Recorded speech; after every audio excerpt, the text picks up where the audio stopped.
Her best friend took away her life just to marry her husband, but death would not silence her. From beyond the grave she returned, her spirit dripping with blood and vengeance, haunting portraits and piercing screams, determined to reveal the unthinkable betrayal in a way no one could escape.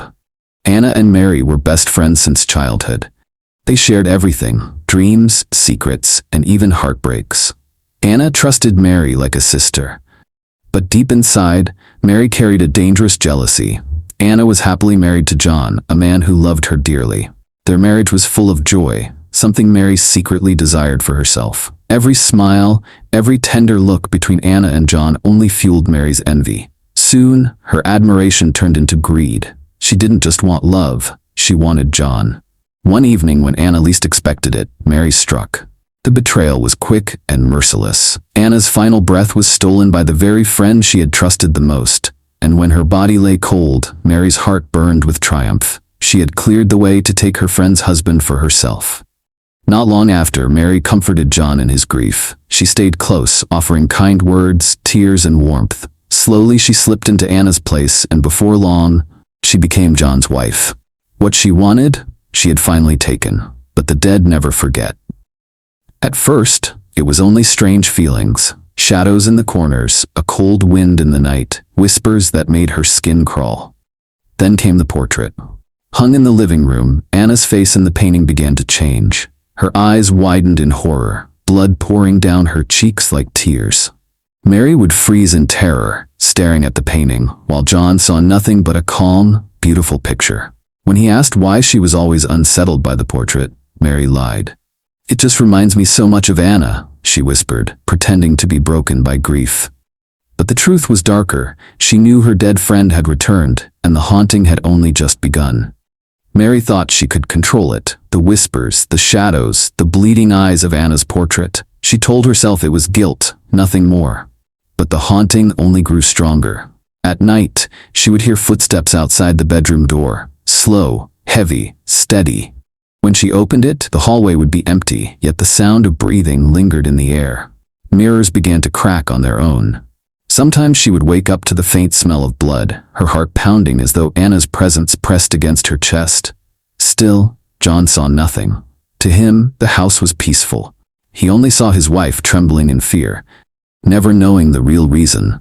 "You're too sensitive," he would say gently, pulling her close. But Mary knew better. Anna was there, watching, waiting. One stormy night, it happened. They were sitting in the living room, rain crashing against the windows, lightning flashing across the sky. The portrait of Anna hung on the wall, her painted smile calm and serene.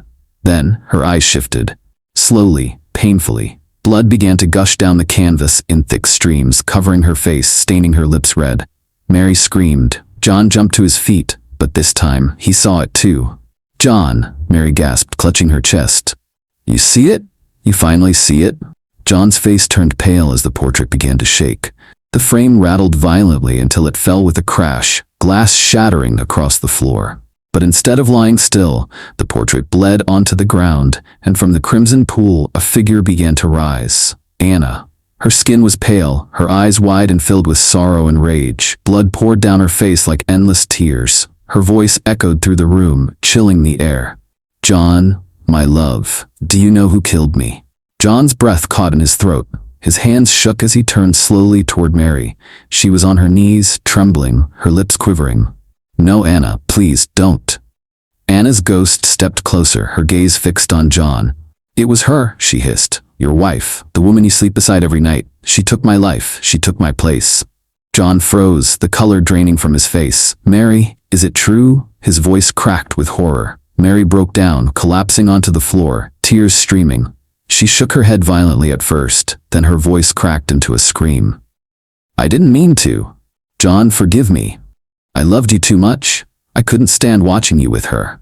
It was the devil's handwork, John, I swear." Anna's ghost let out a piercing scream that rattled the walls. John staggered back, his heart breaking as he realized the truth. The woman he had trusted, the woman who had comforted him after his wife's death, was the very hand behind the murder. With shaking hands, John pulled out his phone and dialed the police. "Come quickly," he said in a broken voice. "My wife, she killed her." The sirens arrived minutes later, but to Mary it felt like hours. She sobbed and pleaded as the officers pulled her away, crying, "It was the devil! I never wanted this. Please, John, forgive me." But John couldn't even look at her. His eyes were fixed on the corner of the room where Anna's ghost still stood, her bloody tears dripping onto the floor, her gaze sorrowful yet relieved. Mary was sentenced to life in prison. Every night in her cell she screamed into the darkness, begging for forgiveness. She swore she could hear Anna's footsteps outside the bars, circling, waiting. The other prisoners whispered about her, that she cried louder than anyone, that she woke up drenched in cold sweat, haunted by shadows no one else could see. Until one night her screams stopped. The guards found her lifeless body, her eyes wide in terror, blood trickling from them just like Anna's portrait. Her mouth was frozen in a silent scream, and on the wall of her cell, scratched deep into the concrete, were the words, "Justice is mine." John never remarried. Every week he knelt by Anna's grave, tears soaking the earth as he whispered, "I'm sorry, my love. I never saw the truth. I miss you. I will always miss you."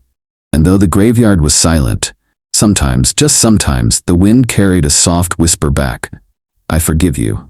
After Mary's death in prison, peace finally seemed to return. John lived quietly, visiting Anna's grave every week, pouring out his grief and love. He never remarried, never allowed another woman into his heart.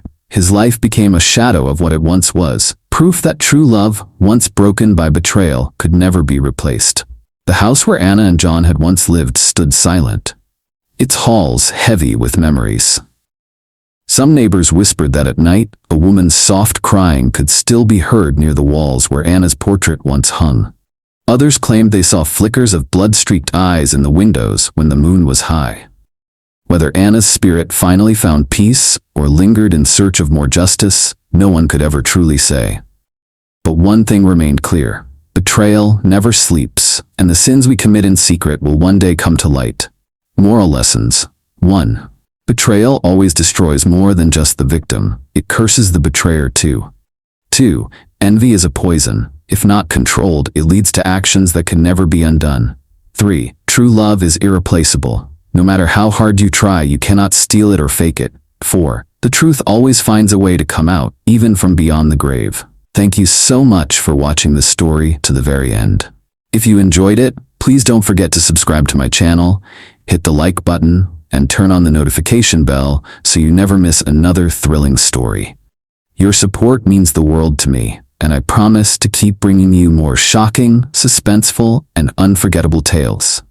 Stay with me, because the best stories are yet to come.